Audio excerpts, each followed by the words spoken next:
Hello, everyone. Hopefully, you can hear us and see us and all of that other good stuff. We are live in 1080p this week just to see if it works. Wow, gonna break things. Yeah, honestly, probably will. I'm not. Let's be honest. 1080p.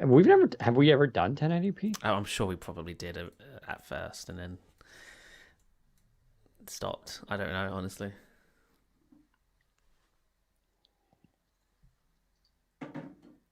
Next step 4K. Yeah, right. We'll talk about that with Yeah. the Kaio Pro. It's it's so funny because it's a legit difference, and well, I'll say that, but it's like Well, it's got stupid. the ring light, right? Built into it. No, that's the Kaio does. Surprisingly, Uh, the Kaio Pro doesn't, right. Yeah, which I is need a ring light of some kind because I need I don't have directs on my face right what now. I got one sent to me Good for when we were you. doing stuff. That little one. Oh, I Oh don't yeah, use. no, you're right. I do have that somewhere. I've moved since then though. I don't know where it is. I'll find it Yeah, out. Yeah, that was a good one as well. I remember. yeah. I just need to figure out how to stick it up because I've got a window right behind my desk, so I don't know where to stick it. Maybe on the window, I guess, just on the glass. All right. Let's clear the throat. Yes, I am ready to go when you're. All right, I am now recording. I am now recording as well. All right, three, two, one. Welcome to the Windows Central Podcast, episode 214 for February 26th, 2021. Hey everyone, Deanna Rubino here, joined with Zach Bowden for another exciting episode of the Windows Central Podcast, where we discuss all things Microsoft, Windows, PCs, computers, Xbox, Surface, and other tech news. This week we got quite a few things, including the Razer Kaio Pro web camera, which was announced. And, webcams have taken on a whole new importance since 2020. And if you're watching this video live right now on YouTube or the replay, I am actually using the camera right now. Uh, and we should be able to switch between it and the Brio from Logitech so you can kind of see a real world sample of the differences there. Zach's going to tell us what's new with Windows 10 build 21322, which came out this week, as well as some updates on Sun Valley, the big OS update we're expecting this fall. A little bit on the Surface Pro 7 Plus's SSD replacement kit, which just came out, kind of what that means for the future of Microsoft and replaceable drives. This is actually a really big story, as I think it is. It's really something we've been hearing about, but we haven't reported on, but kind of confirms stuff that we've been, well, specifically Zach's heard, which is Samsung and their ARM processor, Exynos? It's Exynos. Do you know how to pronounce that, Zach? I say Exynos. Exynos, yeah. They're apparently teaming up with AMD to bring AMD's GPU to an ARM-based laptop, which makes a ton of sense. I'll unpack that a little bit when we get to it. HyperX, I reviewed, and I'm actually using their Alloy 60 keyboard. I have some thoughts about that, but surprisingly related news to that, HyperX got bought by HP this week, which is kind of a big deal for gaming accessories. So I'll talk a little bit about that, as well as some gaming news. So lots of stuff happening in the gaming world. Anthem, well, the big revision to Anthem is kind of going away, and there's basically no more Anthem. Right? You can still play it, but kind of a shame there. But Halo at least got some update on the artwork, and also our games editor Jez Corden wrote a really good article talking about how he's tired of seeing the big flashy CGI videos that Microsoft teases with their games, only to be disappointed with the game itself. Then we'll have the thing of the week, plus as any other news that comes up during the podcast, like last week's episode. Zach, how are you doing on this fine Friday? I'm good. How are you? Yeah, it's been a long week, surprising, so I'm actually kind of glad. It's been both a long week and a fast week. By Yeah. that I mean by Monday night, I was already like, is it Friday yet? Which I almost never do. But I'm also still knee deep. I don't have it with me. It's in the other room. I did get this is how I know it's late February. LG always sends me almost on the dot. It's like to the week, the Gram 17, which is one of my favorite laptops because it's, sorry, there's no other 17-inch Ultrabook out there that is like this size and this light, right? So we have the Razer Blade Pro 17, which is a big, massive, well, now it's about a 15-inch, gaming laptop. You have the XPS 17 now, which is an awesome workstation with a dedicated GPU, 4K display. These are pretty big laptops. And then you have the HP Envy 17, which is like kind of a budget version, but also kind of a big, when you go to 17, they become heavy machines and they tend to be packed with GPUs. But LG goes the opposite. They basically take a 13-inch Ultrabook and just made it a 17-inch. And it's such a wild combo. So you get a 16 by 10 display. And they upgraded the processor this year with the 11th gen. It's now has an option for a black color. And so there's a lot of minor improvements to it. So I'll be reviewing that hopefully next week because it's not going to be a huge review. It's just updates. But it's still like one of a kind. This thing weighs less than 3 pounds. It's insane. But like, and Zach remembers, where was it? Was it Build where I used the LG Gram 17? Yeah, I think it was, yeah. And didn't you have the Go? I had the Surface Go, yeah. And we were like at the press table and I had this thing open and Zach had his little Surface Go. And when you open the Gram 17, because it has such thin bezels, and they got thinner this year. Like they had the lower bezel was a little bit thick. Now it's like even thinner. So you're just sitting in just a wall of pixels in front of your face. It's such a great experience. Although if you use it in public, it's kind of hilarious because there's no privacy. Yeah. Like the room will be able to see what you're working on. Meanwhile, Zach had his little tiny thing. So I'm very excited about that laptop though. So look for that review soon. I also had the Dell XPS desktop I'm going to review as well as some of their monitors. There's now, Dell has a 24-inch 16 by 10 display, which is the first time in a long time I've seen a 16 by 10 desktop display. We've been talking about them in laptops, but now you're starting to see them on the desktop. So that's pretty cool. It's a really nice one too, super thin bezels and all that jazz. So look for those reviews coming up soon. But I guess let's dive into it. The Razer Kaio Pro. Razer always has funny names for their products. Sometimes I have to pause on the pronunciation. So Razer had the Kaio, which came out probably about 2 years ago. We reviewed it. It's a cool webcam that has a ring light built into it, and it's perfect for gamers and streamers for that reason. In fact, I usually take that with me when I travel in case I do need to do like up here on TD Ameritrade or even us doing a podcast, because it does give you this like nice lighting for your face. But the Kaio Pro is different. It doesn't have that, which I'm a little disappointed in. I would have appreciated having that, but its magic is it uses what's called a Starvis sensor. So I've talked about Eufy before. I use them for my security cameras around the house. And a Starvis sensor, believe it's Sony that makes it. I forgot. You can buy these sensors for cameras. Basically, usually they're in security cameras, and they function for low light purposes. So whenever you see like a security camera and it's like at nighttime in someone's backyard, like the higher end versions are Starvis sensors, and they basically put that into a webcam, which is kind of the first time it's ever been done. It's also got a low f2.0 aperture. It's a pretty massive camera actually compared to the Logitech Brio, which is what Zach's using, and that's typically what I use for this podcast as well. Uses USB 3.0. It does full HD, 60 frames per second, HDR. It's, in my experience so far, and the review for this should be out next week as well. Fingers crossed. I know I'm probably saying 9 reviews for next week, but my experience so far, and hopefully you can see it now, I'm also using the NVIDIA GeForce Broadcast to blur the background. So that's an extra thing. That's if you have an RTX video card, you can use that. But in my experience, it's a sharper webcam than Brio, and it balances the color and brightness better than Brio. Now, there's quite a few differences between these two. Brio also, for me, has Windows Hello built into it, which is kind of a big deal because I'm on a desktop PC. That's how I log in, right? It's through Brio's facial recognition. This doesn't, which is a bit of disappointment for it's the same price, $199 for That kills both. it for me. Yeah, it's kind of like I would have really appreciated that feature. Yeah. I feel like when you're paying $200, you kind of want that, and it's so important. It works so well with the Is Brio. there a reason why they didn't include it?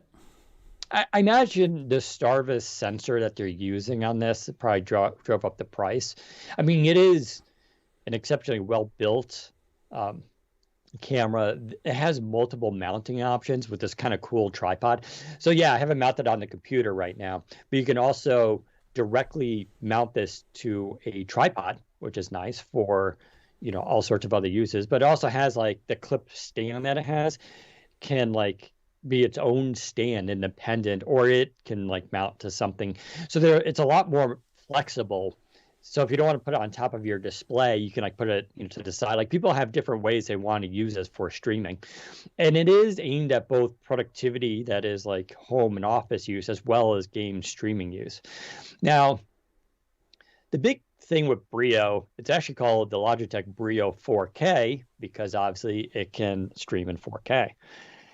I still don't get that though, because correct me if I'm wrong, Zach, but like what service actually Right. allows you to stream in 4K?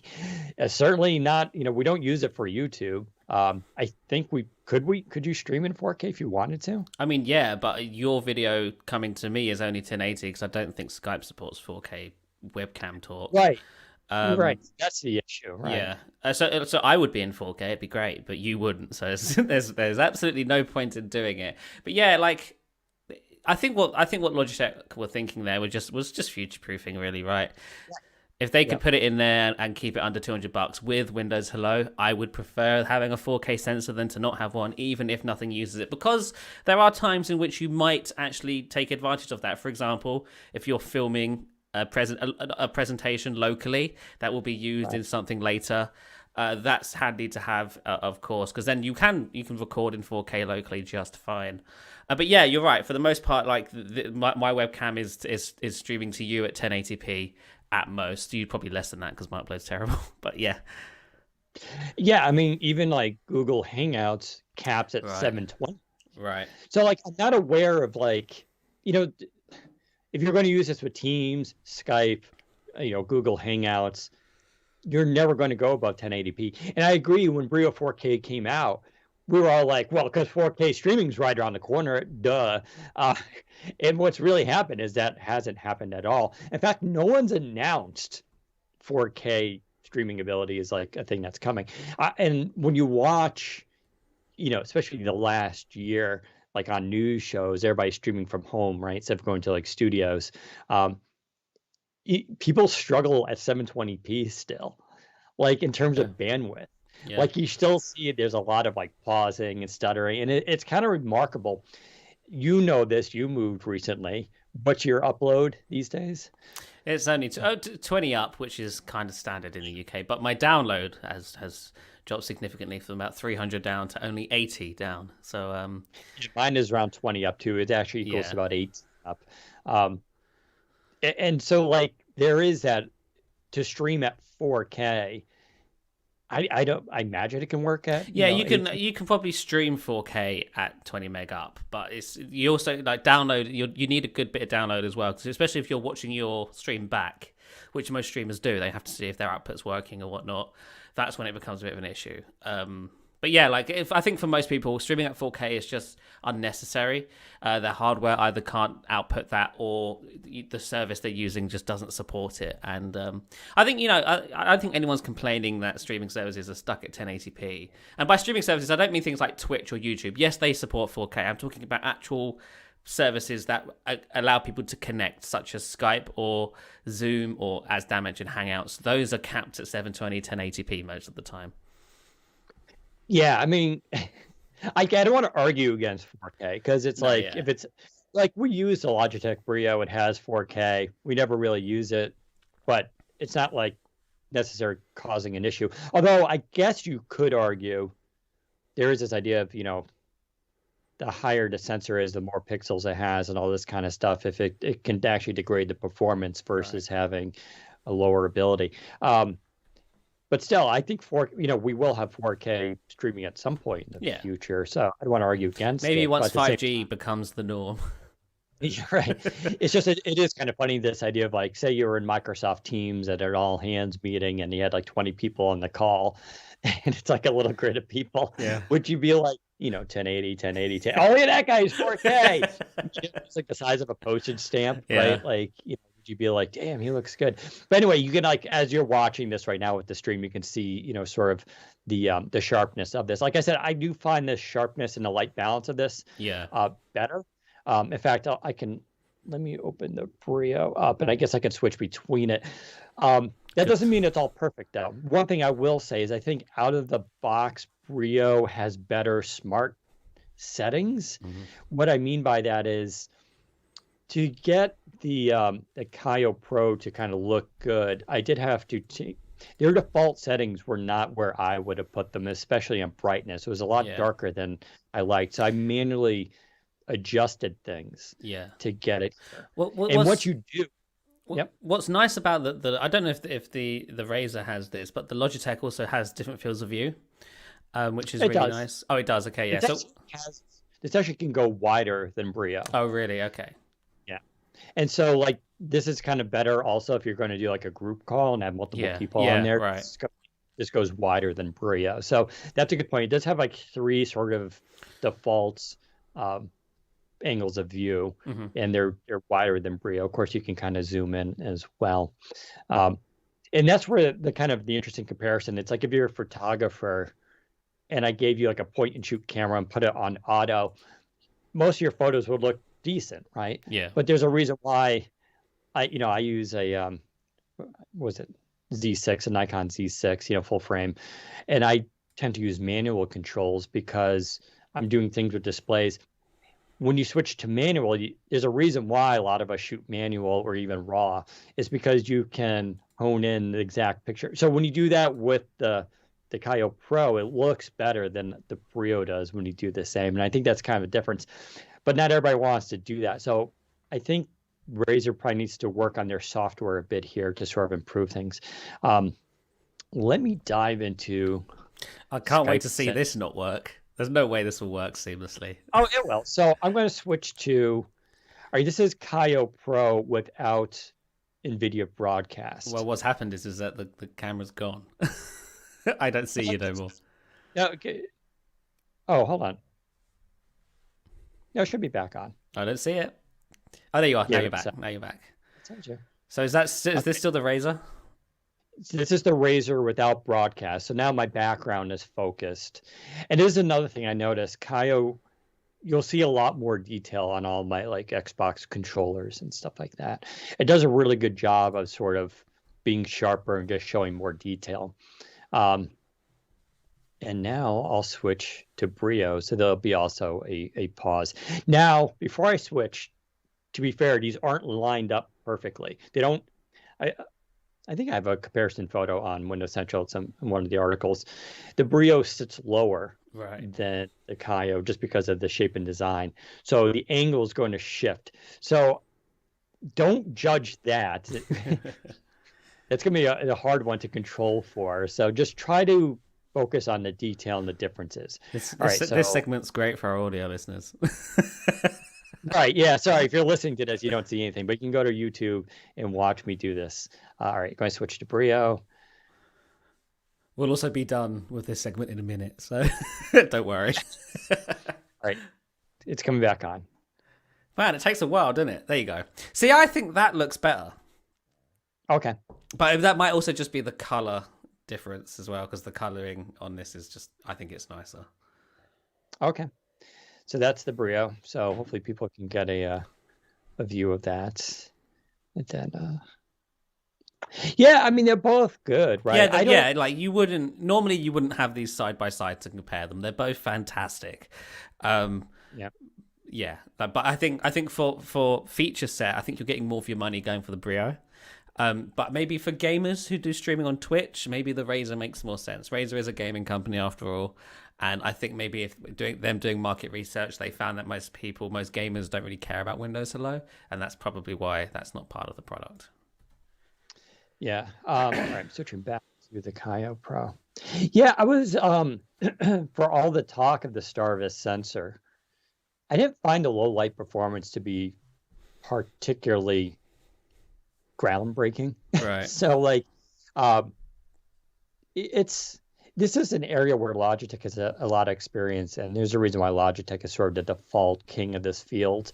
I think it's going to take Razer a little while to sort of kind of catch up. It's a nice attempt. I'm not yet convinced it's necessarily better. In other words, if you do have a Brio, I don't think you should trade in for this one.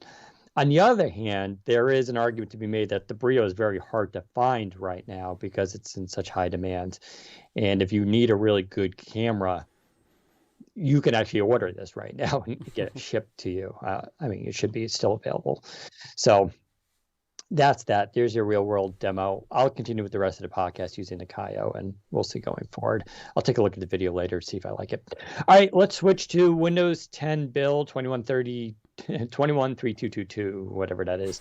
Zach, what's happening with this week? Not a lot. This new build on the dev channel has a couple of notable changes. The first of which is the 3D objects folder in File Explorer is now gone. Finally, this is a thing they added with the creators update, I want to say, back in 2016. Maybe it was the full creators update. Either way, oh wait, when did the 2017? I think the creators update was. Wow, time flies. Yes, but now this is gone. This is Microsoft just sort of removing it. They've already like de-escalated a lot of the 3D mixed reality stuff in Windows over the last couple of years, and this is just one of those last few things. I think even like the 3D viewer app is now like buried in Windows accessories. They're very much sort of hiding it from the user at this point because nobody uses it. It was I think the 3D stuff was a Terry Martin idea that sort of fell through, so that's why that's going away. They also added a paste as plain text button on the Cloud Clipboard UI. So if you copy formatted text, normally it would paste that same formatting if it had it. But now that's not always useful. I find it, it's usually never useful to me. So now if you actually open the Cloud Clipboard and press on the three dots on the thing you actually want to paste, there's an option to now paste as plain text, which is quite nice. But that's basically it. Nothing notable in this build. I think we talked about it before. There is one hidden feature you can enable. It's called the battery graph or whatever, and that essentially brings the ability to see your battery health and battery usage throughout the day, similar to what your smartphone has, which is kind of nice. That's coming to Windows 10 in a future build, but you can enable it in this build if you know what you're doing. And that's basically it for the public build. There was no 21H1 build this week. There was a Windows Feature Experience pack update, but it only added minor improvements. But yes, there's basically everything happening in the Insider program this week. But I also posted a couple more details about Sun Valley earlier this week, which I think we should talk about on the show. So basically what I'm hearing is that Microsoft is working on a new start menu layout for Sun Valley. This is specific to desktop. This isn't the 10x start menu coming to desktop. This is an actual new layout being built specifically for the Sun Valley release later this year. Now, I want to set the stage here. This is still in an experimental stage. This may never ship. I'm not showing it to you. I'm simply describing what I've been told. So don't get your hopes up, basically. So this new start menu is... So cast our minds back. I already sort of showcase what Microsoft was working on regarding rounding off corners on the start menu, but that was with the existing design. Because with Sun Valley, this new start menu will be optional. You don't have to use it. You can go back to the existing start menu design, also known as the classic start menu design in the internal builds. So they are working to round off those corners on the existing start menu design. But when I showcased that design, people were like, it doesn't make any sense. The hamburger menu is no longer aligned with the start button. Now, what I'm hearing regarding this new start menu layout sort of makes sense. This new start menu layout doesn't have a hamburger menu because obviously it's floating. So them having that left aligned menu makes no sense because, as people rightly pointed out, it's no longer aligned with the start button. So instead, the contents of the hamburger menu are moving to the bottom of the start menu and will spread along the bottom of it. In addition, there's also a separate apps list view, similar to 10x but not identical. where there's like a show all button in the top right and whatnot. I don't think search is built into it. I could be wrong about that. And a lot of people have asked me, does it have live tiles? The answer is I don't actually know the answer. I didn't really get a chance to ask questions with someone when this person was explaining it to me. But if I had to put money on it, I would say it doesn't. And that's why the classic start menu is sticking around, because Microsoft knows there will be people who outright refuse a start menu that doesn't have live tiles, and so they're giving them the option to remain on the existing one if they want it. I could be wrong about that, though, so do not quote me on that. Again, this is all experimental. This may never ship. Don't get your hopes up until things are actually in the builds to test, and even then, don't get your hopes up, because the dev channel was designed so that those features can go away at any moment. But yes, that's what I've been hearing, and that is what Microsoft is working on. They are working on an actual dedicated new start menu layout for desktop, which is kind of exciting. That's kind of nice. Yeah, always need that option. Yeah. I don't know. The Sun Valley stuff is kind of getting really interesting to see. But yeah, but we should briefly mention Walking Cat on Twitter tweeted earlier today that he's hearing the new Windows as sort of marketing material, or like marketing phrasing for this upcoming stuff. We don't know specifically if they're referring to 10X or Sun Valley, but I'm pretty sure it's Sun Valley, only because I've been told by multiple sources now that they want the 10X launch to be a sort of low-key event this year. And also, it wouldn't make sense for them to market 10X as the new Windows, whilst also simultaneously releasing this massive Sun Valley update that will be going to 1 billion users. I think the new Windows marketing is for Sun Valley, and 10X will have this minor launch that nobody would really think about, not until next year anyway.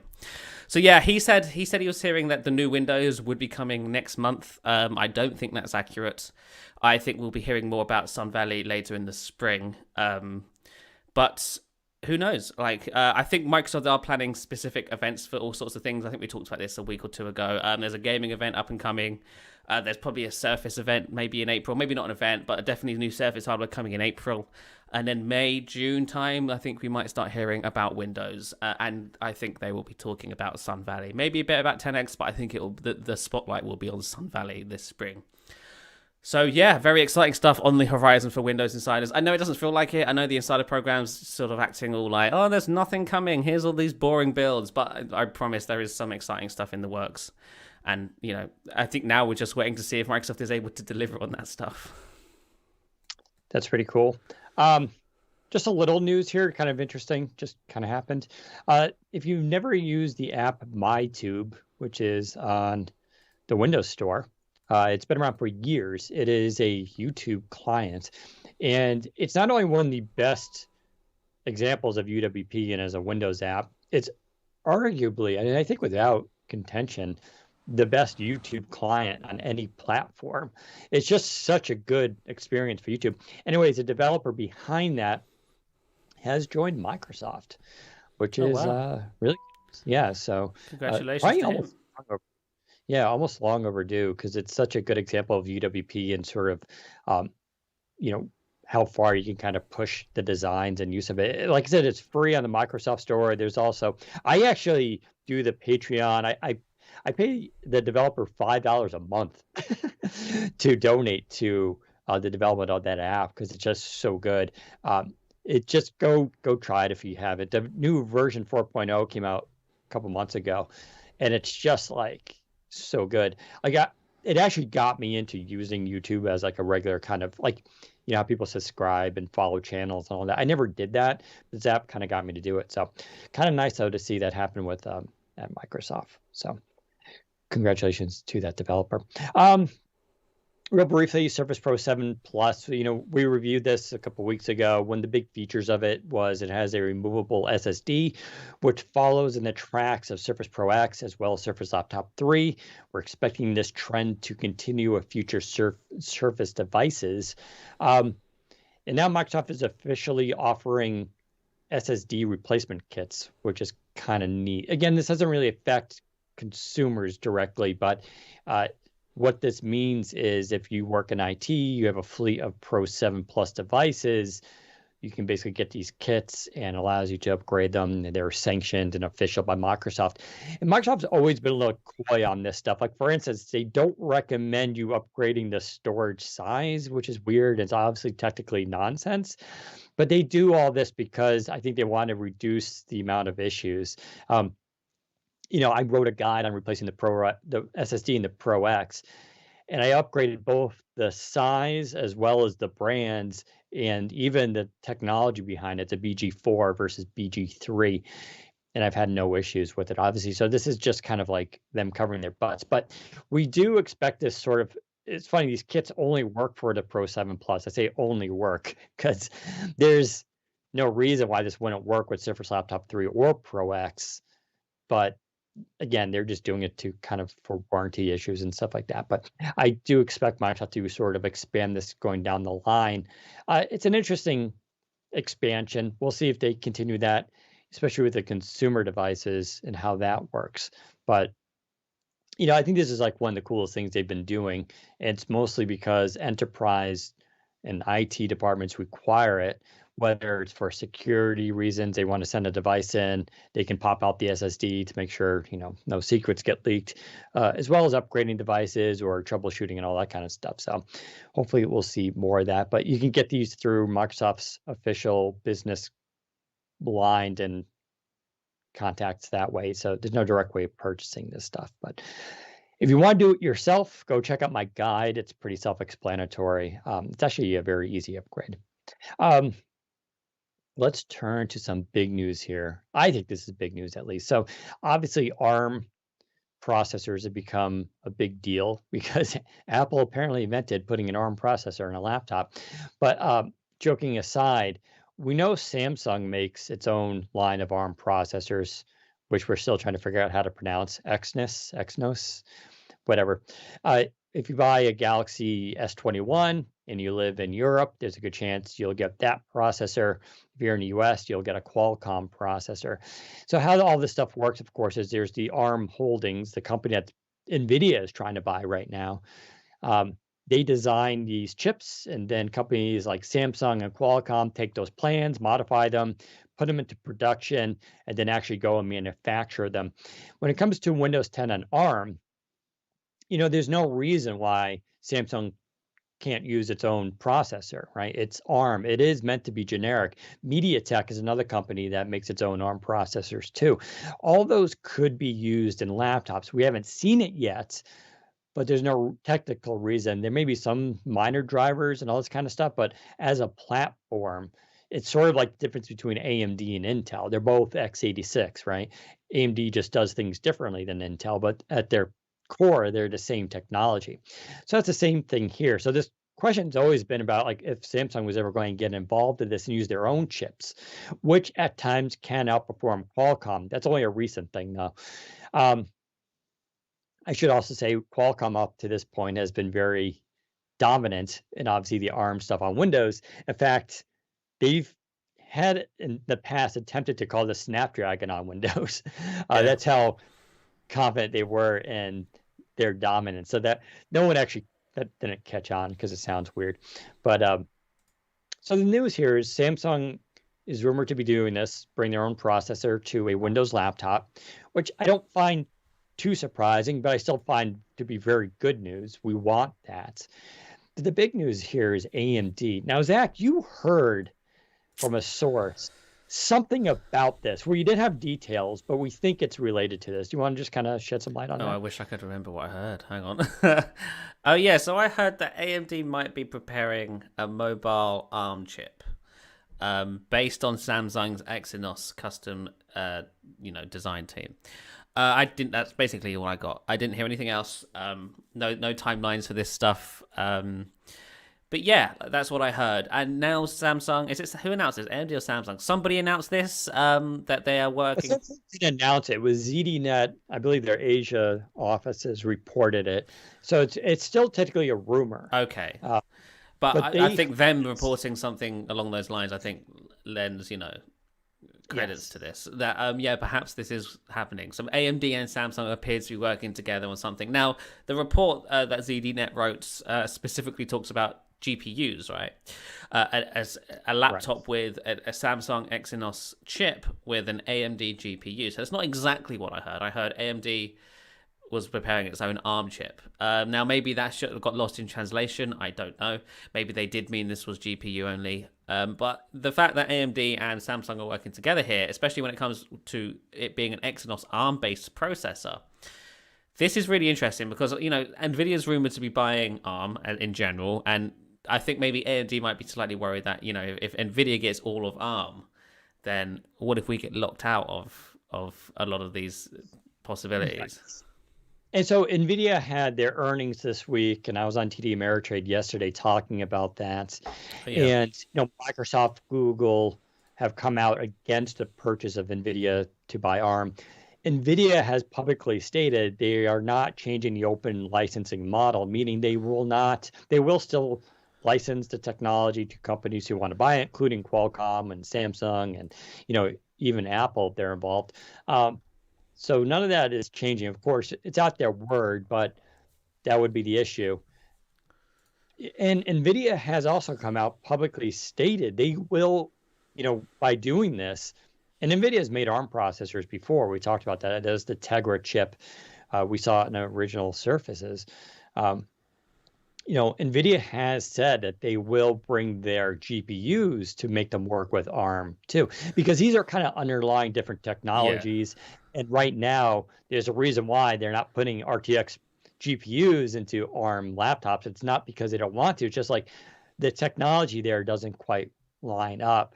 And that's what's really interesting here is that AMD and Samsung apparently have been working together on this for a couple of years now to make that happen, which is sort of the next evolution of ARM chips, right? I mean, we've seen ARM start off in sort of these 2-in-1s and super thin devices and varying price points, and they're kind of experimenting with, what works and all this kind of stuff.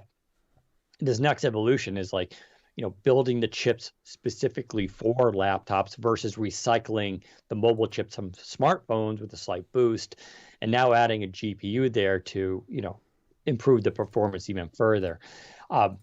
So I do find this to be very exciting. And I can tell you, Samsung is weird in the laptop space because they make excellent laptops. They do very creative stuff. We talked about that last week too, because there was reports that they do have a new ARM laptop coming out probably this spring. We don't think it's this device per se, but who knows.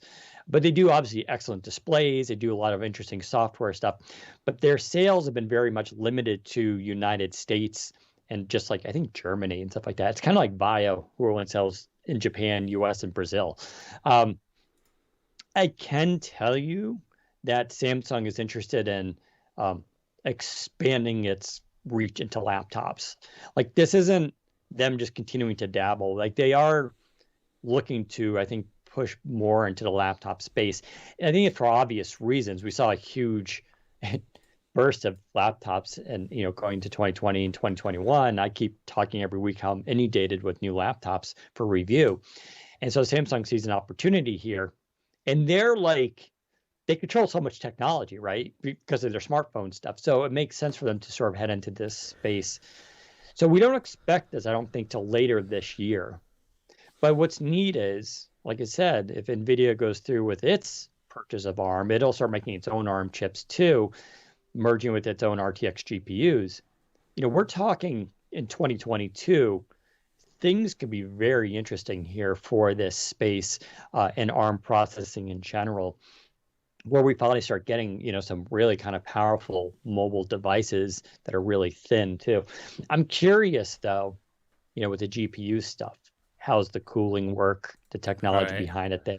Are they going to have fans again? Because right now, when it comes to gaming laptops or anything that uses like a workstation has a GPU, that is one, the biggest power draw, like next to the display itself. And two, they tend to need a lot of thermal cooling because they run so hot. And so we haven't quite seen, I mean, Apple's done a good job with its GPUs and integrated stuff. But how that balances out, that's going to be kind of interesting. Yeah. Yeah, so should be super exciting. I wonder if this will be tied with a Windows announcement. Well, we don't. Did the report say it would run Windows? It could be an Android laptop or Chromebook, which would be sad. I don't think it will be. Samsung, I think, is kind of big in pushing into the Windows space. Chrome just celebrated. Chrome OS is 10 years old. like this week, I think, which is really interesting when you think about it, because we do talk about, last week on the podcast, we talked about market share specifically, and, Chrome OS is growing. But after 10 years, that's a long time. And they haven't quite made inroads into PC as much as I think some people were predicting. But if I were Samsung going into a platform, like for instance, okay, so what would be the benefit of putting a GPU into Chrome OS? Because it doesn't run real apps, really. True, right? yeah, It's you're still right, running, actually. Yeah, I didn't think of that. it's running like web apps. Yeah, I guess it is Windows then. So I do wonder if maybe later this year there will be some sort of Microsoft announcement where they sort of talk about expanding partnership with Windows and ARM to Samsung. Because like you said at the top of this, it basically has been Snapdragon on Windows, or Windows on Snapdragon rather. Yeah. I think the Raspberry Pi, you can run Windows 10 on a Raspberry Pi, which I guess isn't Right. Snapdragon, or maybe I don't know. Is it? It's ARM. It's ARM. Yeah. It's an ARM processor. And people are already running Windows in virtual machines on the new MacBooks with M1 processors, so it is possible to run on these other versions of ARM. So we'll see if there's an announcement of some kind. It would be cool to sort of branch out, so it's not just Qualcomm, because there being only one person in that field, especially when it comes to Windows, means that innovation is slower because there's no heat from other competitors that are upping their game. The only reason why Qualcomm isn't panicking super hard about the MacBooks is because they run Mac, and Windows users are Windows users. They don't want a Mac. But if Samsung shows up and goes, here's our new chip and it's way better than the 8CX, then Qualcomm goes, okay, now we need to pay attention. Yeah, and this is where you can actually start to really compete against Intel itself and the X6 platform by having this. Yeah. And if this happens, I may finally start to feel hopefully vindicated in my early adoption enthusiasm over ARM, because since 2016, I've been like, this is the future. This is why I've been so focused on this stuff. But, I'm the first to admit, I keep talking up Intel 11th gen, I'm a big fan of the Lenovo Titanium, which is a Core i7 processor. They're catching up, right? It's not like all the benefits that Windows on ARM is promised, they're still there, but Intel's really kind of like closed the gap, in my opinion, on a lot of this stuff in terms of resume speeds and built-in LTE and putting in stuff. Plus, you get benefits of like Thunderbolt 4, which is still a problem that hasn't been solved on ARM yet. So there are these little things, but that's what makes this interesting, right? That said, last night my Titanium got a BIOS update, and it has since resolved itself, but the fan wouldn't shut off for a little while. I had to like move the power slider. It got like stuck. But like that's never an issue on ARM, right? On my Pro X, there's no fan, so like the fan still is a thing that exists, right? And it's still even Max, the M1 MacBook Pro has a fan, though to its credit, it barely ever comes on, but technically it is actively cooled at times. So how this stuff kind of plays out. I think it's going to be great, though. I'm very excited about this. Bring it, Samsung. But Samsung, hear me out. Hear me out. That better have a 16:10 display. Or 3x2. Or 3x2. I'd actually 3 out of 5 review. Because Samsung makes such killer displays. But can't deal with a 16:9. They make killer laptops. All of Samsung's recent laptops are really good. Why they look cool too is because I'm convinced. I'm a big fan of basically when you have the hard 90-degree angles, and it's just a flat slab basically. If you go read my reviews for it, they have the Galaxy Ion, and then what was the other one that came out? I forgot. But if you go read my reviews for them, they're these like perfectly symmetrical like metal slabs, and they just feel really good for build quality, and they do the built-in siloed pen thing, which is and nice. The really nice thing about Samsung is that they really try their hardest to integrate their phones with their PCs, and that involves adopting Windows as its own platform, similar to how Microsoft is adopting Android and Samsung. Samsung does the same with Windows. Like Samsung is actually building a whole bunch of apps for Windows that tie with their phones. And I think it's just really cool. So if you're looking for like an Apple ecosystem, but on the Windows side, I think Samsung's a great choice in addition to Microsoft. Even Samsung in most cases gets more features. Like your phone is way more, as I say way more, it has the apps feature, which allows you to run Android apps in Windows, whereas the Duo doesn't have that, and probably won't have it for a while, if ever. So yeah, like Samsung, and the phones have integrated OneDrive and Outlook pre-installed and all of that stuff. It is like, the Microsoft ecosystem is in there, and it's really cool. It is funny too, because 3 or 4 years ago, Samsung was doing this stuff back then too. It didn't make it was a little bit more frustrating, I'll say, because the Android phone space was a lot more diverse. Yeah. 2021, if my best friend is trying to get a new Android phone, and he's like, "Hey, which ones are out there?" He knows about Duo, but Yeah, I can't recommend. Don't recommend the Duo to a normal person. Yeah, but really, for me, it comes down to like, well, you have Samsung and like OnePlus. Like, yeah, those are really or kind Google. Or the Google Pixel. Yeah. But those are just they're good phones. I can't, slight them. I've always said that the Pixel is the iPhone of the Android world. If an Android user is looking for a simple experience that they don't really want to toy with, you get them a Pixel. My problem with the Pixel is they're criminally boring. Yeah, no, but so is the iPhone, in my opinion. Like they are the one-to-one Android and iOS. You have the iPhone, you have the Pixel, and I think that's fine. They both got amazing cameras. They both got very simple UXs, and I think Google right now with Android. Like, I'm almost tempted just to go get a Pixel just to like. And the Pixels this year, or last year rather, I guess now, they're not amazing, but they're not terrible either. Like, they're just middle of the road phones. They're not even super expensive. The fingerprint reader on the back, right? Yes, they went back to the fingerprint reader. And the Pixel 5 is the only Android phone that I know of that has symmetrical bezels all the way around. Interesting. Although I've been using my Z Flip for. I guess the Z Flip has that too, technically, but that's a $1,400 phone. Whereas the Pixel 5 starts at only $600. Not bad. It's a little expensive. Actually, I want to just show, if you're watching this on the video broadcast here, I got this cool new case for the Z Flip, nice, which adds some grip because it's such a slippy phone. Yeah. But Zach, I'm gonna amp up the coolness factor for this, right? This is the there's a belt holder. Oh my god! Stop it! Belt, maybe, but it kind of works perfect as a belt clip device, right? Yeah, this is I would say 40-year-old dad, except I'm not a dad. You're just 40. I'm just old. It's a cool. Don't say cool. The word "cool" and that do not go together.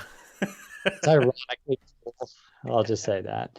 But yeah, so that's that should have been my thing of the week. I kind of spoiled it, but yes, I've been bringing back. I want to take a little credit for this because I'm such a big fan of what's called retro synthwave, which, if you grew up in the 80s, is basically all the music like a Knight Rider and stuff with the keyboards and stuff. But like, what was funny about that music back then, it was always like background music in a movie, but there was no albums. Like, no one actually released synthwave albums. You had like Herbie Hancock kind of like dabbling in that stuff a little bit, and Marauder. But like, no one actually, it wasn't a genre per se. And now here we are in like 2020, 2021, like it's a full-on genre. And I'm seeing way more purple and neon and orange coming back as color schemes.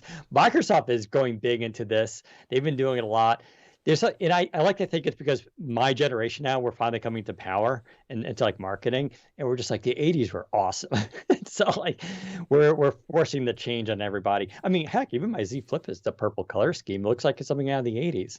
I think we want to see more of that stuff, and I fully embrace it. But anywho, obviously I'm getting off topic here. Let's talk about HyperX just real quickly. HyperX is an interesting brand. I think a lot of people probably don't know who they are. So they're a sub-brand of Kingston, who make all the RAM and memory and SSDs, all this kind of stuff.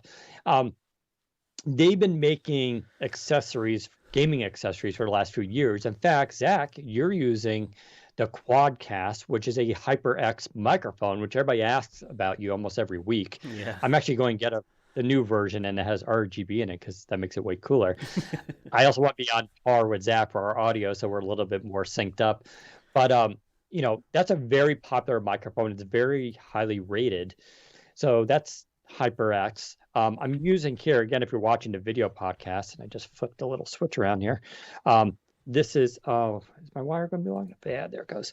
This is the new HyperX Alloy 60 keyboard. So it's a 60% size, full RGB and all this kind of stuff. And I did a review of that And it's funny, it uses their own red linear switches, which I'm normally not a fan of, but here I am still using it, even though I literally have two other keyboards in front of me. This is my life, by the way. Um, so anyway, great keyboard. It's out there now, $99.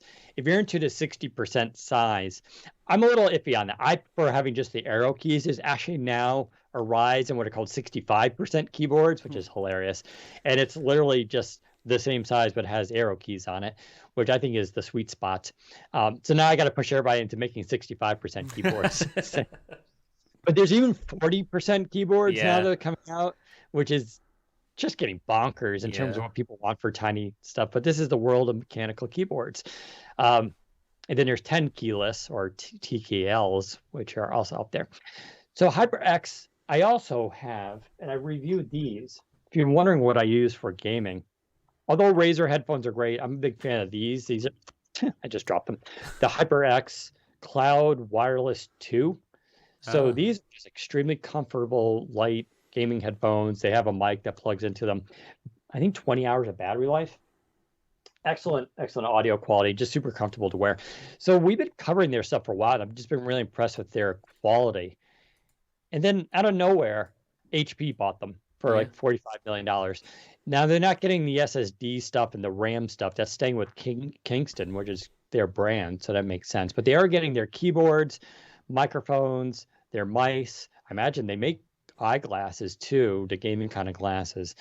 So HP's getting all that stuff. I'm curious, but now HP does their own Omen branding. So my desktop here is an Omen desktop. I have Omen headphones. HP actually makes some really good Omen headphones that have active cooling. It uses a technology where with electricity, and it reverses the polarity and it causes the plates to get cold. It's wild stuff. I did a review of that Windows Central. So when you're wearing them on your head, your ears, if you touch them, they're nice and cool. So it keeps your head cool. And they're really comfortable. I also actually have it from the HP Omen keyboard, which is where I learned I like blue switches. I didn't know about blue switches. You don't know this stuff until you buy them. Yeah. You get a green, a blue, and a red. And, you try them, you figure out what you actually like. So I'm curious if HP is going to be merging the brands HyperX and Omen, or they're going to rename their Omen to HyperX. I don't know. All I know is the people that have been building the HyperX stuff are good, and I'm happy to see HP get it.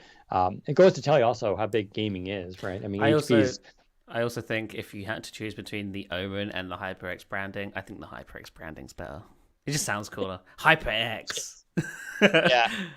Yeah, Omen is a little too like. It's like Omen. Okay, sure. Occultish. Yeah.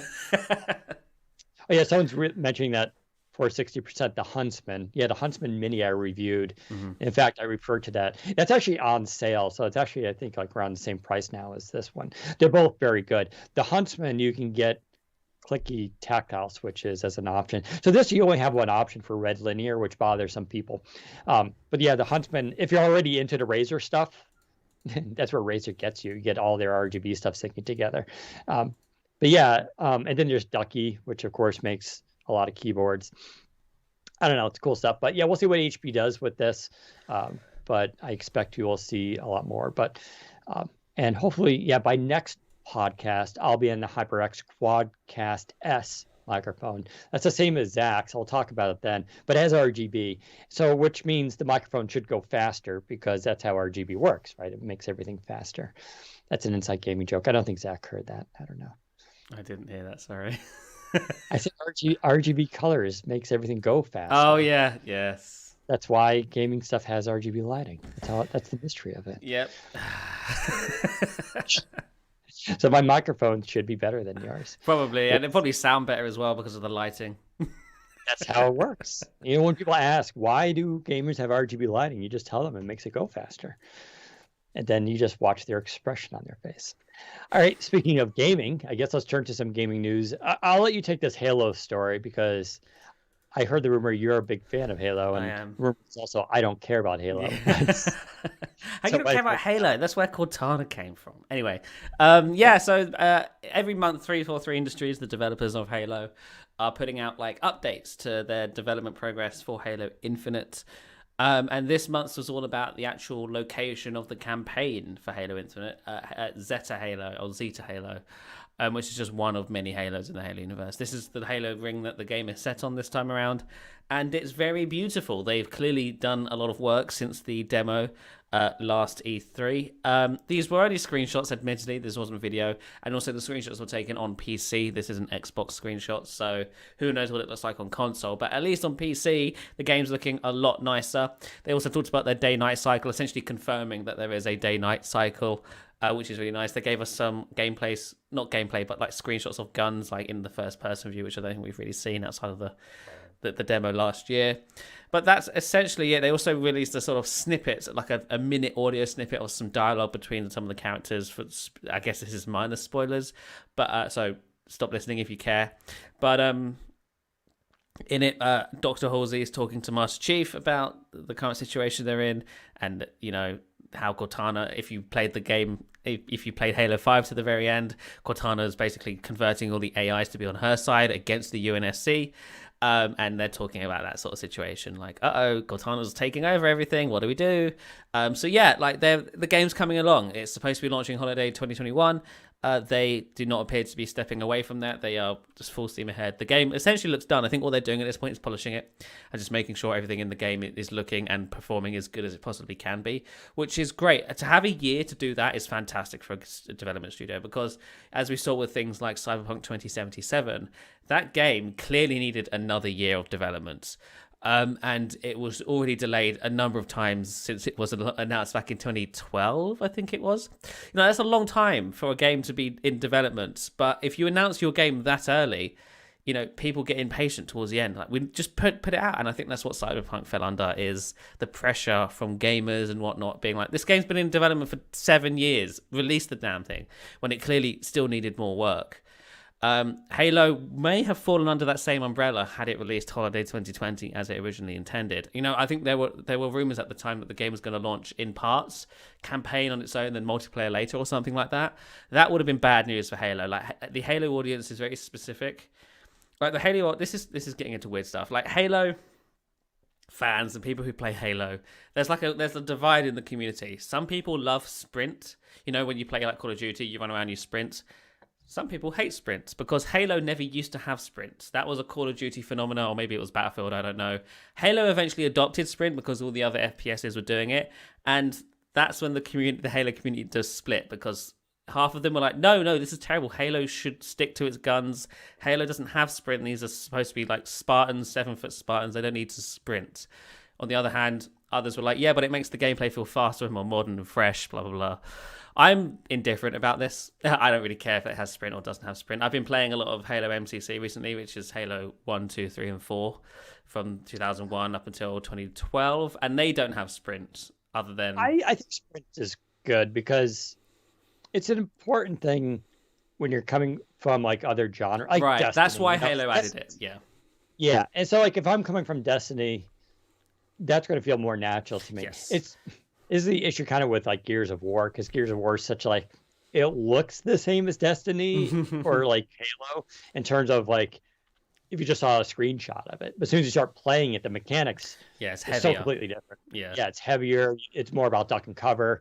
And until you start playing it, you don't get that. And so that's always a jarring experience. So I think this is a smart thing. Yes. So diehard Halo fans would say to you, but Halo is all about, it's like, it's not point and shoot. It's, you have to think about your shots, because no one just dies in Halo. Everyone has a shield, and like you have to actually like empty a clip into someone to kill them. Whereas in Call of Duty, 2 shots in the head and someone's dead.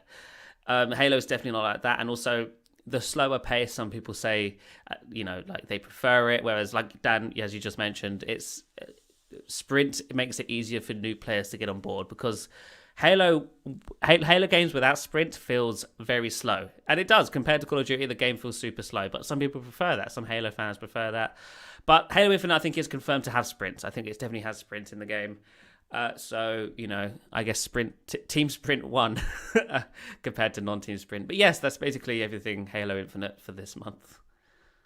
I forgot to put in the show notes, but we'll mention it now. The Halo TV show. Oh, yes. 2022. Yes. It's officially coming. And they got Jen Taylor to do the voice of Yep. Cortana. Yep. So Which is crazy to me that they originally were planning to not have Jen Taylor be Cortana. That's insane to me. What are you doing? Got Jen Taylor, she's probably available to do this job. She is Cortana. And I guess they did finally bring her on board because she is now voicing Cortana in the TV show. So it's launching on Showtime Plus or something. I would have preferred HBO. Would have been. These are all US brands that I just don't know. So I'll have to probably pirate it. Yeah, it'd be interesting. But that project has been in development for so long. long. It went on. I think it started out as wasn't like Steven Spielberg supposed to direct it, and then he was like, "Nah, I'm not doing it."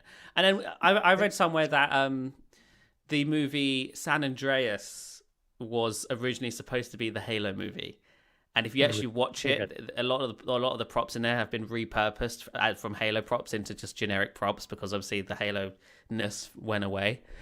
I don't know if that's true, but that's what I read online once, so it probably is true. That was a disaster film with The Rock, right? Yes, that's right. I saw that in the theaters with my best friend. Oh, really? It was a total bro movie. Yeah. I talked about this before. Like, I'll watch like Criterion movies and film, ooh. But man, I love myself some like big action stuff. I did watch. I should say this probably for the thing of the week, but I'll just throw it out there now. Greenland, which is a big movie that's out right now. Really? It's finally available for rent. I didn't know movies were coming out. Yeah. This was supposed to be in the theaters, of course, and then it went direct to video. And they had a $20 thing, and then it went down. Now you can just officially rent it. But it's a good disaster film with basically meteors. Meteors attack the and it's actually a pretty good, it got way better reviews than I thought it would be, because I thought it was like, oh, it's another generic disaster film. But it actually has kind of heart to it. And it's just they did it well. You watch it and you're like, oh, that's probably actually, if this event were to happen, this is actually probably what would happen versus sending 2 space shuttles to it to blow up, But it's worth the $6. If you like disaster films, go rent it, go get the 4K version, get some popcorn, and I'll tell you what movie... also we're watching and we're just kind of ripping on the movie half the time too. Which is always fun too. I'll tell you what film I watched recently that I totally missed when it came out. A movie called Poseidon, which is it's basically an action-packed Titanic. It is ridiculous, but it's hilarious and it's super fun. If you again, as Dan mentioned, if you're into just stupid action films, this is that. There's no real structure to the story. It's ship is about to sink. It's sinking. People on board have to figure out how to survive.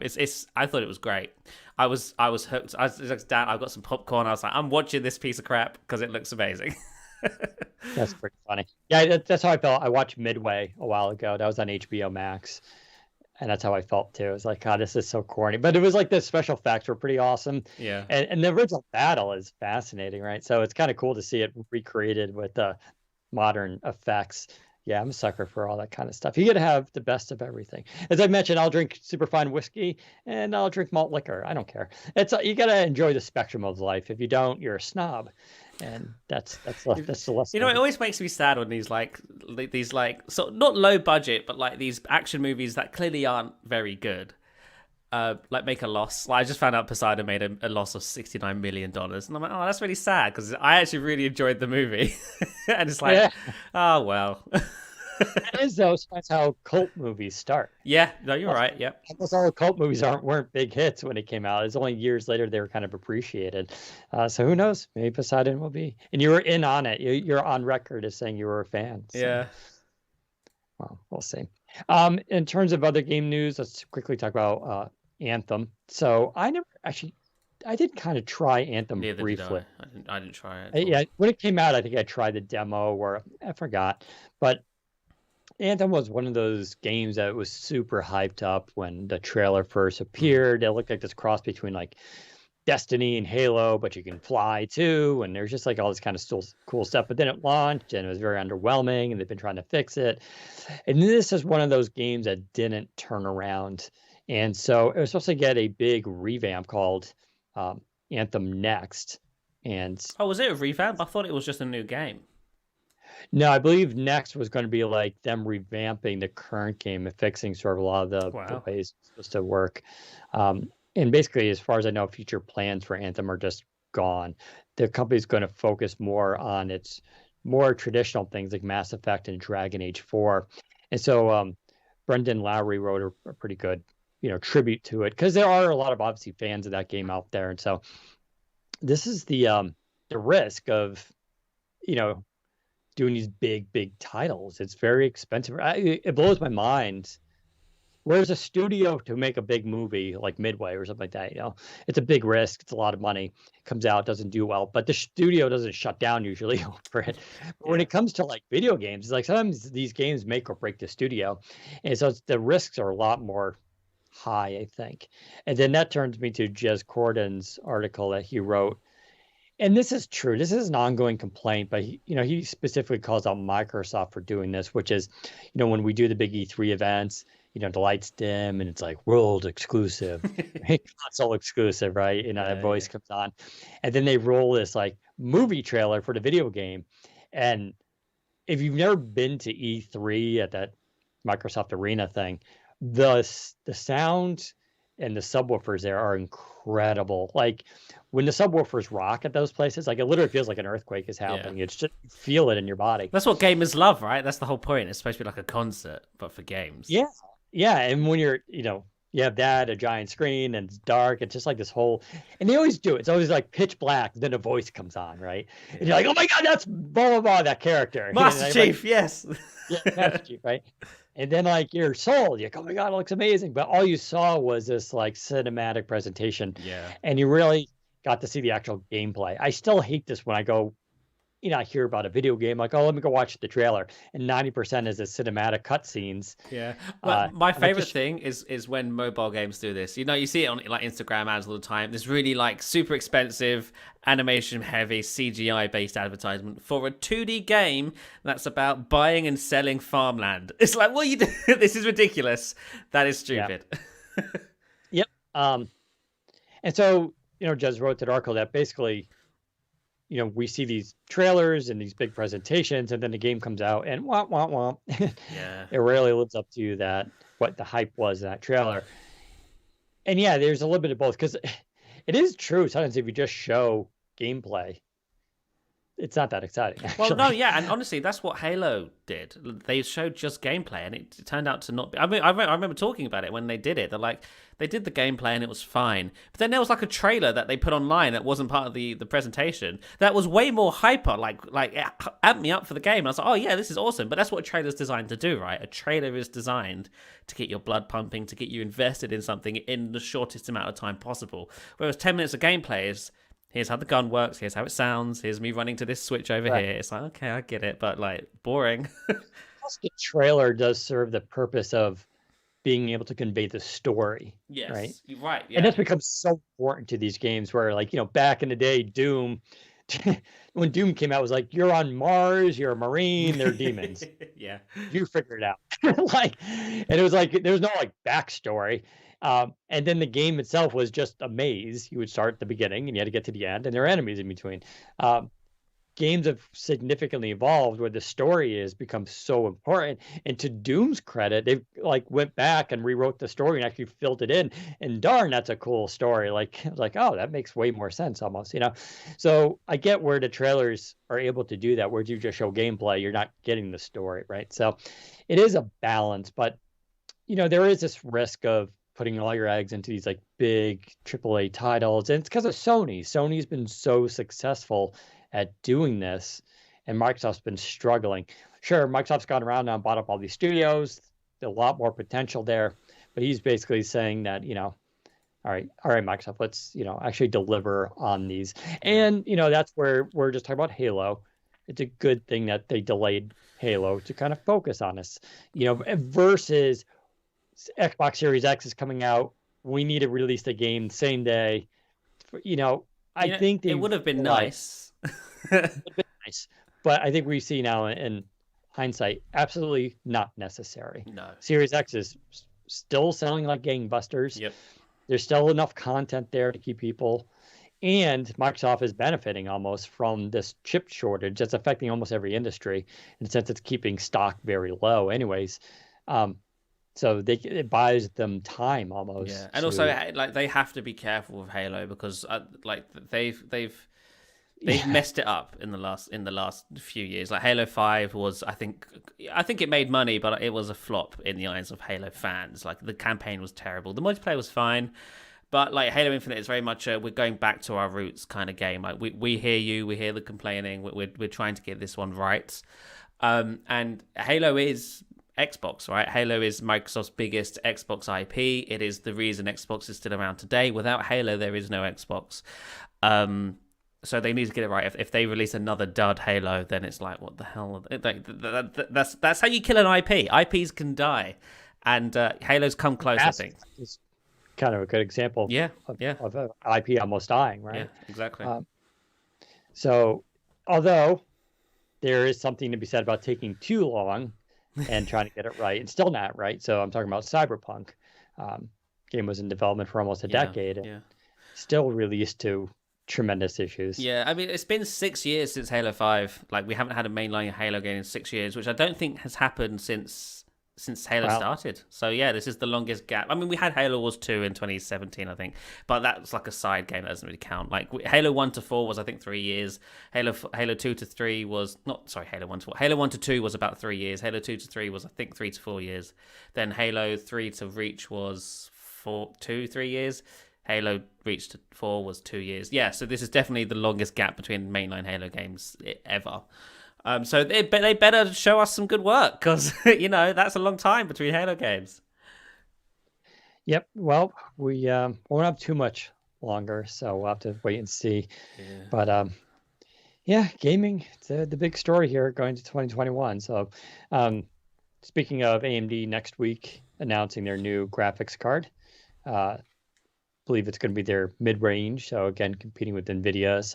But there is still the chip shortage that's affecting. Even Tesla had to suspend production, I guess, of the Model 3 because of this shortage of silicon that's coming out of Asia. What silicon do they use in Teslas? Do we know? I believe actually Nvidia is a part of that, I think, because Nvidia does a lot of the chips too for cars as well as servers, but it's everything that's involved with chip manufacturing that's either done by TSMC and Samsung are the two kind of biggest chip makers. They're all having there's a lot of demand. There's issues with the supply chain.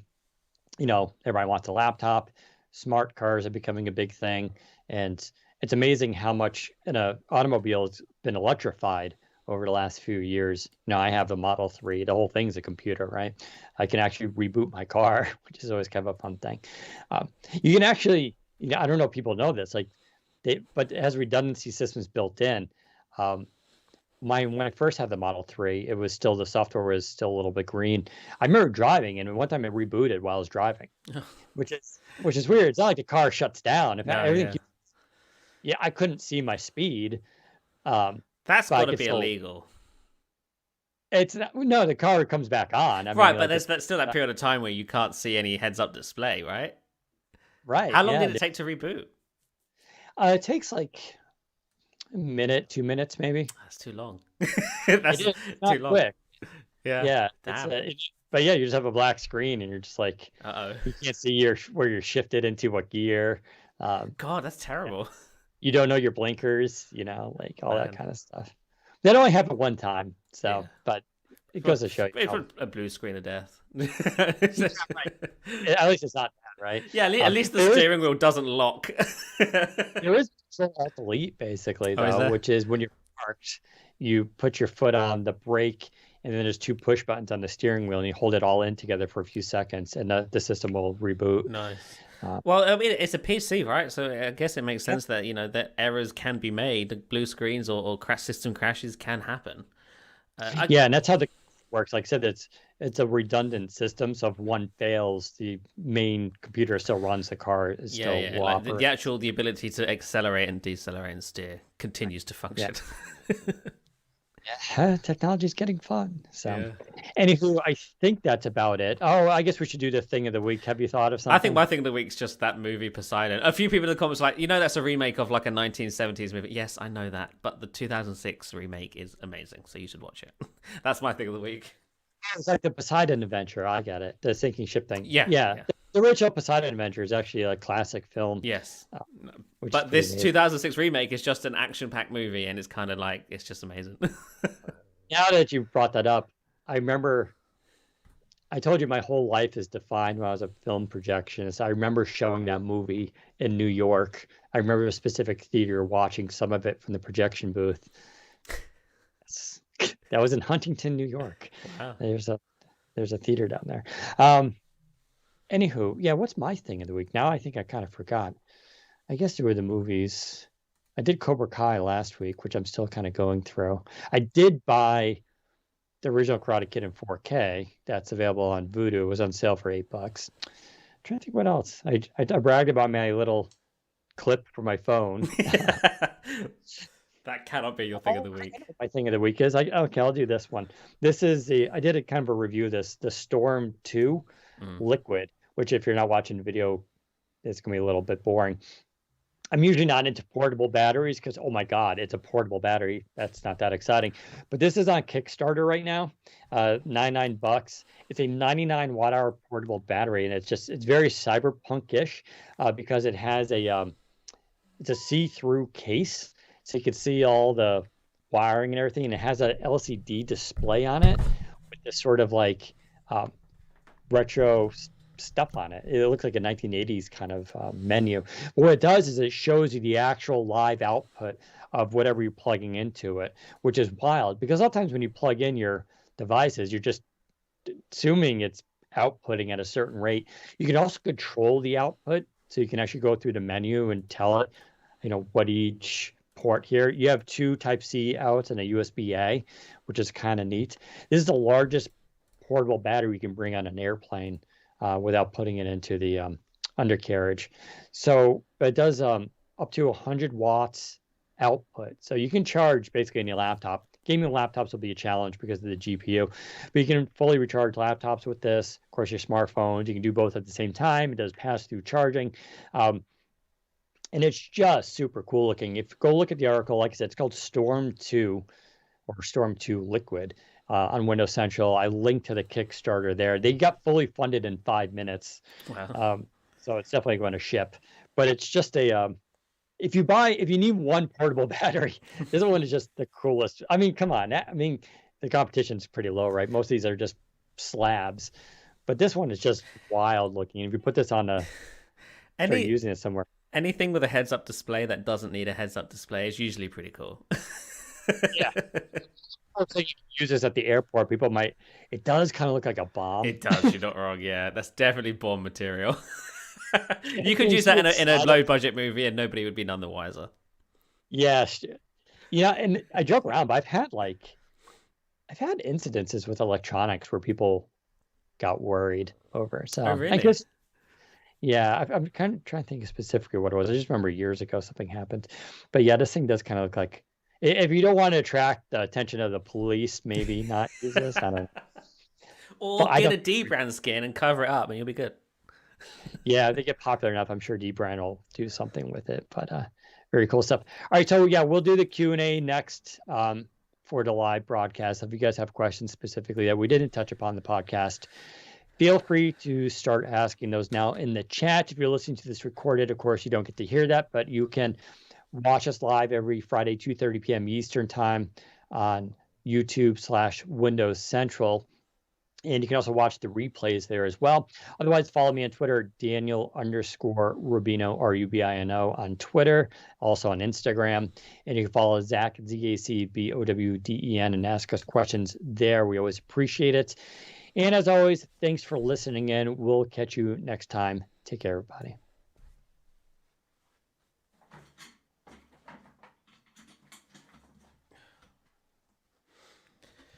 So yes, if you have any questions, now's the time to ask them. I should have. You're sitting down now. Sitting down. Oh, It's time to sit. And my thing of the week could have actually been also the Minecraft Dungeons update, but that's all right. No one cares. I tried it. I have not tried it. Try Dungeons. I haven't got time. I'm playing Halo. It's so weird. The game is so. You've already played it. I know Dungeons is like you see the clip, you're like, that looks stupid. Just try it though for like 20 minutes. I guarantee you're going to get into it. Yeah, I'll give it a go. Was that? Sorry, what was that? 214, yeah. The Sun Valley UI is seemingly getting a lot of attention, but the changes are subtle to me. What are the standout features that's most appealing to you? You're not actually really testing any Sun Valley bits yet. There's a couple things in, like the new news and widget feature thing on the taskbar, but the actual main Sun Valley stuff isn't in the public build yet. You're not seeing... It still looks like old Windows. Like, there's not much in there with Sun Valley. The Sun Valley stuff's coming in the next few months. And you'll know it when you see it. Have y'all seen Walking Cats, the new Windows tweet? Yes, we already talked about it in the show, so scrub back if you missed it. And we've already talked about it. There's nothing else to say on the matter, I don't think.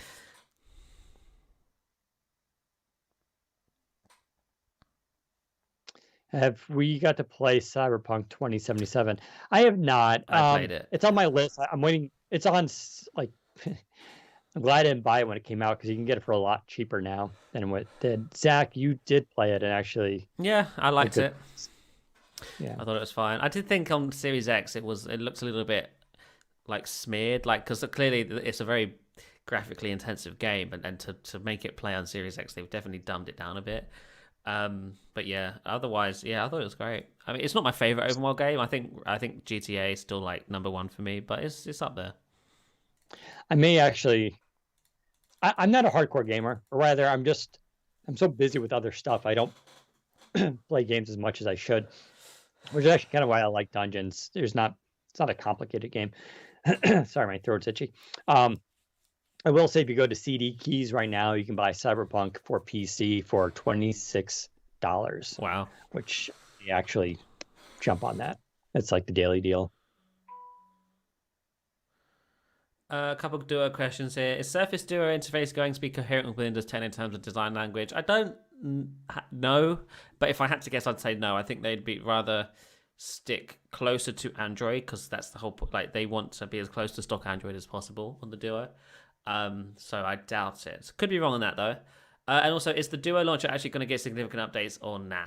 We don't know the roadmap, but Microsoft told us back in August that they plan to add back a number of Microsoft launcher features that are already available on other smartphones to the Duo at some point. So I assume we'll see more stuff in the future. Like getting the notification center similar to Action Sensor. No, I don't think that will happen. I think it will look like an Android phone.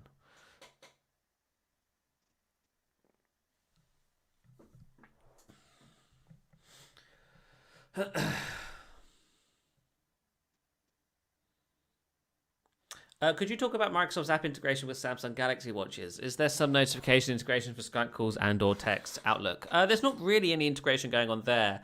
Outlook is available on the Galaxy Watches and it works fine. I wouldn't call it a groundbreaking experience. There's nothing specific with their notifications and stuff. And I don't think there's anything there for Skype. I could be wrong though, but I've not tried it. But yeah, it's fine. There's nothing super like integrated going on there between Microsoft and Samsung. Not gonna lie, as a Minecraft dungeon player, I'd love to see y'all live stream some of it one day.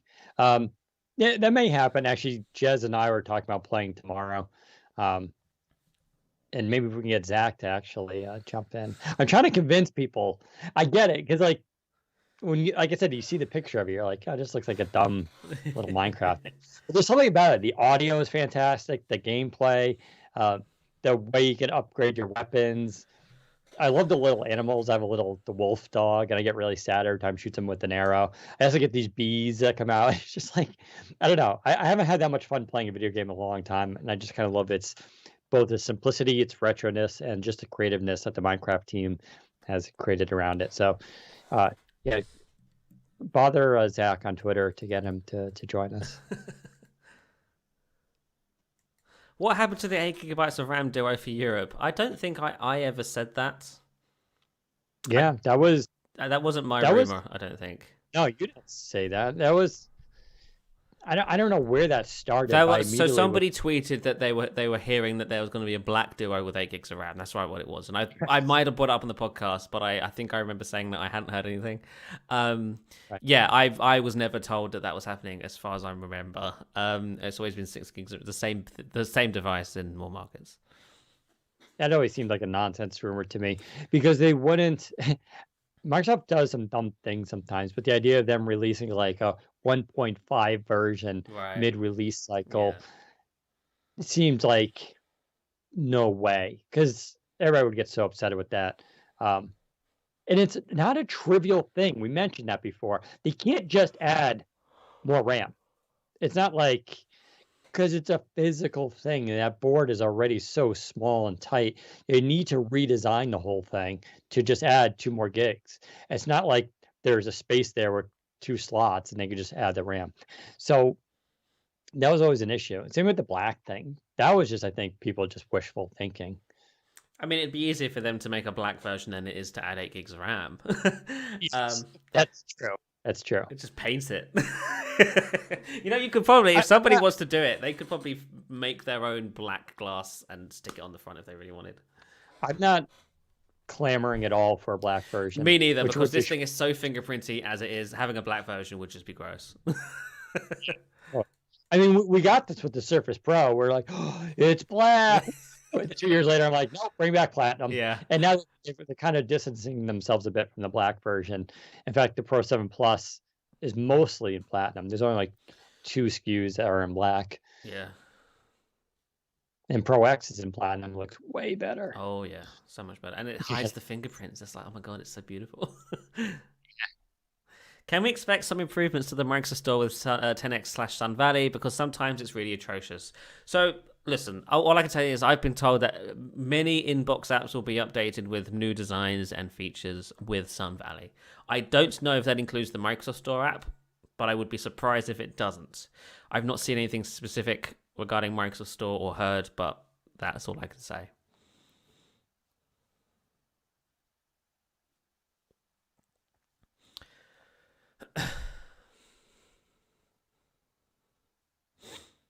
I'm just happy that today's show wasn't 2 hours. Done in an hour and 15. Sometimes I feel chatty. We've had a busy last couple of weeks. There's been lots of things to talk about. Yeah. Probably have more things to talk about next week with Ignite. That reminds me, I'm going to post a picture soon. I do have another small review coming again, hopefully next week. Razer have you seen this? They have their laptop stands. No. So they have a laptop, it's a Chroma stand. And it's weird. You mount the laptop on it and it has a bunch of ports on the back. And the idea is like if you're going to like just use I'm surprised Jez doesn't have this. I got to ask him, but like so if you're going to just use like your laptop as your main PC, you get this and it angles it so you can type really, really comfortably, by the way. Like and then you can output to monitors, an eGPU, whatever you want, and all this kind of stuff. So Razer sent me their new Chroma version 2. And I plugged it in last night. I'm going to put a picture up a little while of it. But it's like, it's so cool. Like, it's just a great, like, I feel like if you're going to just do the laptop as your main computer thing, you need this. Like, this is just way better than just plopping your laptop down and plugging in a Thunderbolt 4 plug to it. But yeah, it's cool stuff. Makes me want to sometimes just have my one laptop as your main device. I kind of wish I could have that lifestyle. What is WinUI 3.0? I have no idea. Is it part of the Sun Valley update? No. WinUI ships independently from the Windows OS.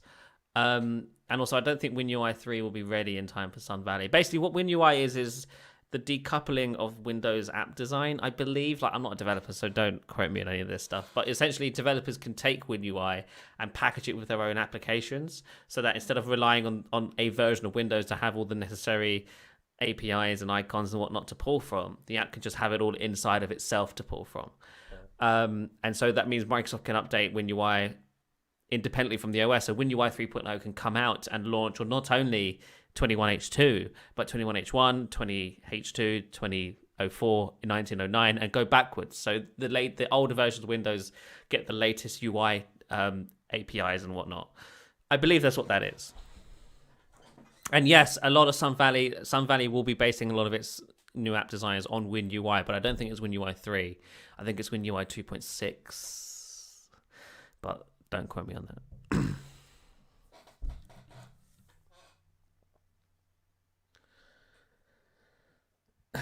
With Legacy Edge finally being removed from the system image, are we finally going to see borderless Chromium PWAs in the store? That is not a Microsoft thing that we're waiting on. That is up to developers. Developers could already package WebView 2 in their web apps and run them as, no Chrome UI apps if they want to. But again, that's up to developers. It's not a Microsoft thing. And as far as I'm aware, although the app itself is gone, Edge HTML will still exist in the operating system, likely forever. Just for backwards compatibility reasons. Will the WinUI controls be updated to look more like Fluent and with, if possible, which I doubt it, dark mode support?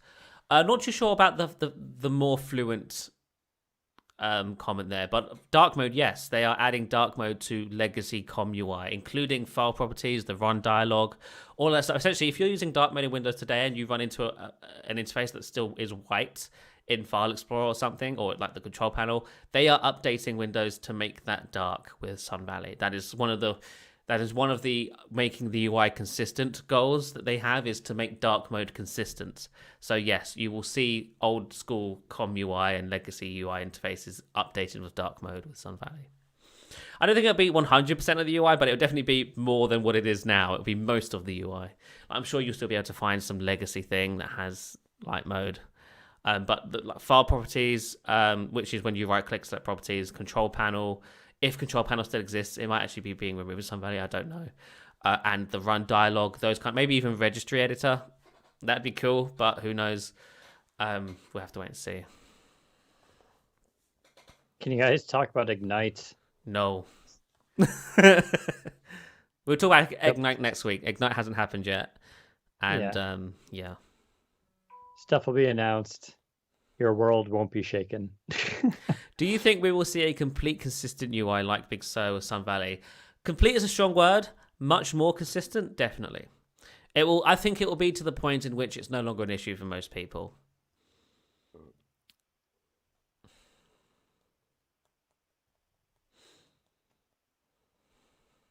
Any word on the new Windows Mail app? Would really appreciate some missing features like setting up rules, adding events to calendar right from the emails. So the new Windows Mail app is Outlook Web. So if you want to know about feature set, check out Outlook Web. That will be where the features are, and whatever's in there is what will be in the new Windows Mail client when that ships next year, I think it is. What kind of range do your Surface earbuds get? I seem to walk 7 feet from my PC and they start dropping. I just upgraded to a Bluetooth 5 receiver on the PC too. Yeah, my earbuds aren't amazing when it comes to range either. Sometimes I'll have my phone in my pocket and I'll turn my head, and I think the right one's the main one. Because there's now my shoulder in between the phone and the earbud, it cuts out. Like if I turn my head to the right, it's not great. But yeah, like mine have very strong connection over.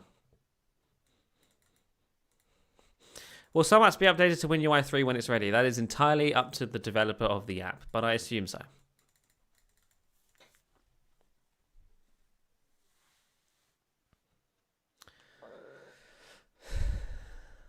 Any update on xCloud and console streaming for Windows? Will there still be an app, or is it being ditched for the browser PWA? I'm not sure, unfortunately. I know there is a dedicated UWP app, but it is only a test app.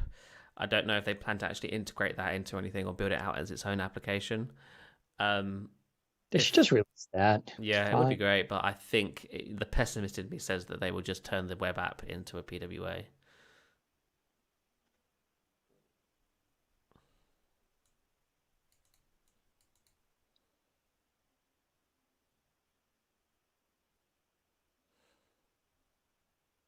Right, I think that's it. If you have any more questions, get them in now because we're heading off in a minute.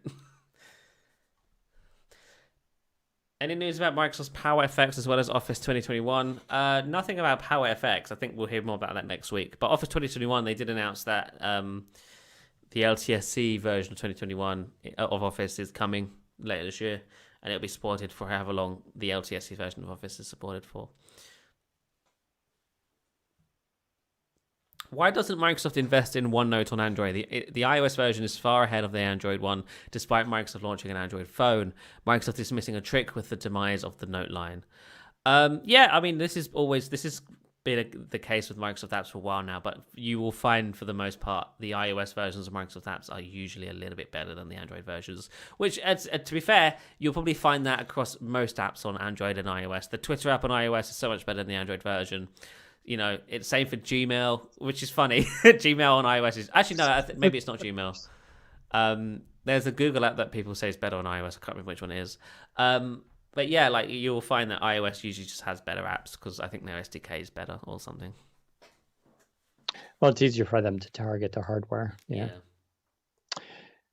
Breaking news: Cobra Kai season 4 is officially in production. Wow. Is Sun Valley mostly design updates, or some changes will go deep into the system? There will be new features.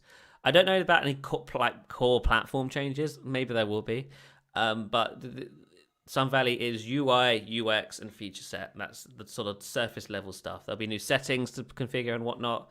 Yeah.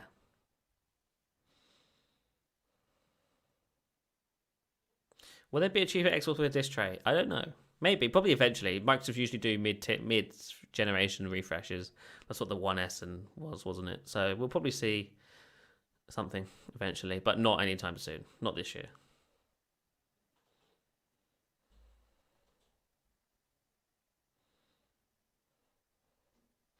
Any idea when we'll start seeing more AMD 5000 series productivity-focused laptops? So far, everything out there seems to be gaming laptops.